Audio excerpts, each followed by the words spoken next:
అందరూ అంటున్నారు మీరు మాట్లాడట్లేదు, గొడవలో ఇన్వాల్వ్ అవ్వట్లేదు. అది ఇప్పుడు నామినేషన్లో కూడా సరిగా మాట్లాడట్లేదు అని చాలామంది అంటున్నారు నన్ను. అది ఎందుకు అంటే మన పిల్లలు నా ఏజ్లో సగం ఏజ్ వాళ్ళందరికీ నా పిల్లల్లా నేను చూసుకున్నాను. నిజంగా చెప్తున్నాను, కనబడటానికి యంగ్గా కనబడతాను కానీ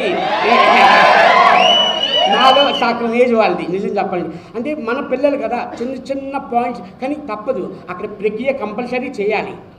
అందుకే అంటే మీరు మీ నామినేషన్స్ అన్నీ కొన్ని సిలీగా ఉంటాయి అని అంటారు.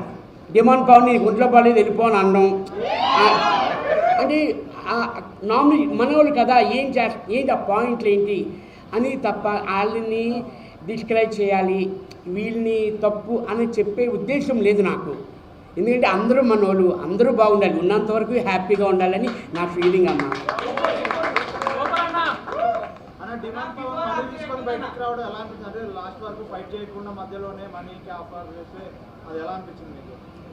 నిజంగా అక్కడ మేము ఉన్నప్పుడైతే మాకు తెలుసు, మేము బయట నుంచి వచ్చాం, బయట నుంచి లోపలికి వెళ్ళాం కాబట్టి మాకు తెలుసు. ఎందుకంటే కళ్యాణ్ కానీ తనుజ కానీ అది తీసుకోవడం కరెక్టేనే అనిపించింది మాకైతే మాత్రం. డిమాండ్ తీసుకోవడం అప్పటికి మేము అంటూనే ఉన్నాం తీసుకో అని. అప్పటికి ఆలోచించినాడు. ఫస్ట్ 2 చాయిస్ వచ్చేది, వద్దు వద్దు వద్దు అని అన్నాడు. అమ్మో ఇది కూడా తీసుకోకపోతే ఎలాగా అని అనుకున్నాం. యాక్చువల్లీ డిమాండ్ తీసుకో అని మేము ఇక్కడి నుంచి స్టేజ్ మీద ఉన్నాం. మేము వాళ్ళు రూమ్లో ఉన్నారు, హౌస్లో ఉన్నారు, అడుగుతూనే ఉన్నాం తీసుకొని. లక్కీగా ఒప్పుకున్నాడు, తీసుకుంటాను అని చెప్పి. అది నిజంగా మంచి డిసిజన్ అన్న.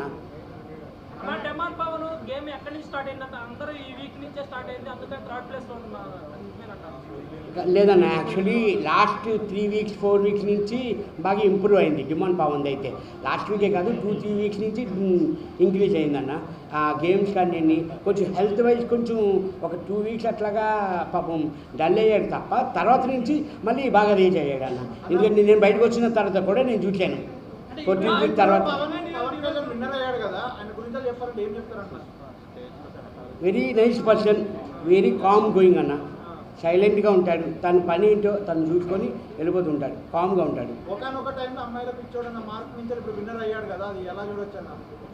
నాకైతే అమ్మాయిల పిచ్చి కాదు, అబ్బాయి పిచ్చి. ఎప్పుడు చూసినా నన్ను పట్టుకునే ఉండేవాడు. అంటే అంత ఫ్రెండ్లీగా సుమన్ అన్న అని అలా పట్టుకుంటూనే ఉండేవాడు.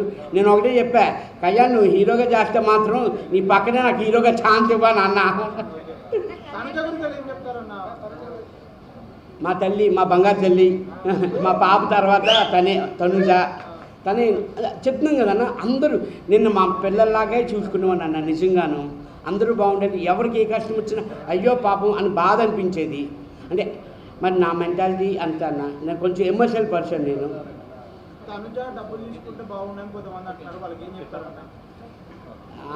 అనుకున్నాము కానీ తీసుకుంటే బాగుందని. కానీ ఇప్పుడు అక్కడి వరకు వచ్చాక అది ఉంటుంది కదన్నా, మనకే వస్తుంది కప్పు అని ఆ డిసిజన్లోని చేయలేమన్నా. తీసుకుంటే బాగుంటుంది కానీ మాకు తెలియదు, అక్కడికి వెళ్ళే వరకు ఫైనల్ నాకు సార్ అనౌన్స్ చేసే వరకు మాకు తెలియదు ఎవరు తనుజావా లేకపోతే కళ్యాణా అన్నది మాకు తెలియదు. మాకు కన్ఫ్యూజన్ 50-50, ఇటు ఉండేది అటు ఉండేది.